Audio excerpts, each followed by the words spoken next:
સાંભળ્યું બેનનું કેવું લોજિક છે? ગજબનું છે ને કે દૂધ પીવી છીએ એટલે ગાયને કસાયવાડામાં જવું પડે છે. અરે બેન, એવું નથી. આજથી ઘણા વર્ષો પહેલાં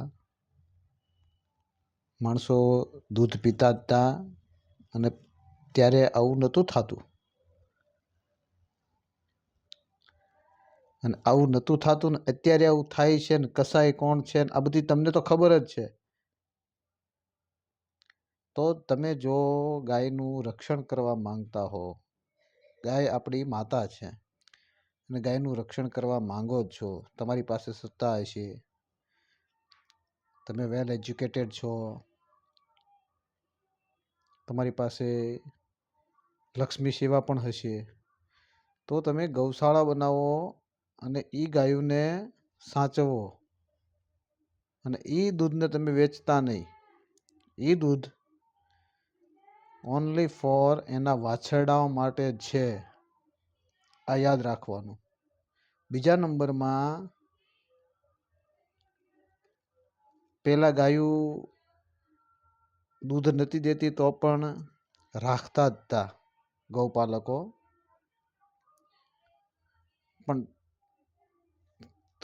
તમારી જેમ કોઈને પૈસાવાળું બનવું હશે તો એણે આવું બધું શરૂ કર્યું. પણ એને દૂધ પીવાથી અને ગાયને કસાયવાળે જવાનું કોઈ છે નહીં. ગૌવંશમાં આખલાઓ છે, ભેંસમાં પાડાઓ છે, આ લોકો દૂધ દે છે છતાં એ લોકો કપાય છે ને. શું બેન આવું તમે આવું લોજિક આપો છો? આવા વગર તથ્યના કોઈ પણ લોજિક માણસોને પીરસાય નહીં. કારણ કે આપણી કાંઈક એવી વાતોના કારણે માણસો કદાચ માની જાય. કારણ કે એવું નથી કે બધા હોશિયાર હોય, આમાં બધા હોશિયાર હોતા નથી તમારી જેમ. એટલે જ્ઞાન તમે દો કંઈક લોજિકવાળું દો, જેમાં કંઈ લોજિક હોય. આ તો કેવું લોજિક કે તમે દૂધ પીવો છો એટલે ગાયું કસાયવાડામાં જાય છે. કસાયવાડામાં જવાનું કારણ નોનવેજ છે, જે નોન વેજીટેરિયન છે એના કારણે જાય છે. દૂધ પીવાથી કે ગાયું દૂધ નથી દેતી એટલે નથી જતું. ચિકન છે, ચિકનમાં કોણ દે છે? દૂધ દે છે. મુરગીનું દૂધ પીવો છો તમે છતાં કપાય છે ને. એટલે આવા લોજિક નહીં દેવાના, જ્ઞાન દો પણ લોજિકવાળું. ગાય આપણી માતા છે, આપણી માતાનું રક્ષણ કરવું એ આપણી ફરજ છે, હું માનું છું. પણ એવું નથી હોતું કે આપણે એમનું દૂધ પીએ છીએ એટલે જ કસાયવાળા મોકલે છે.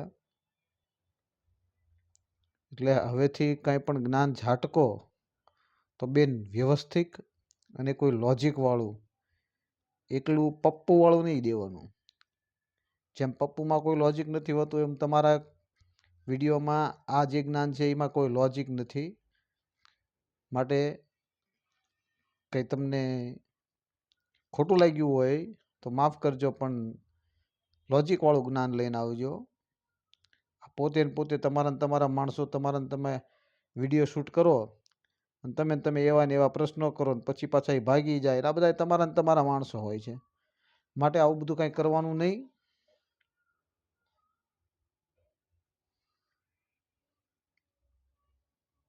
જય ગૌ માતા, જય શ્રી રામ.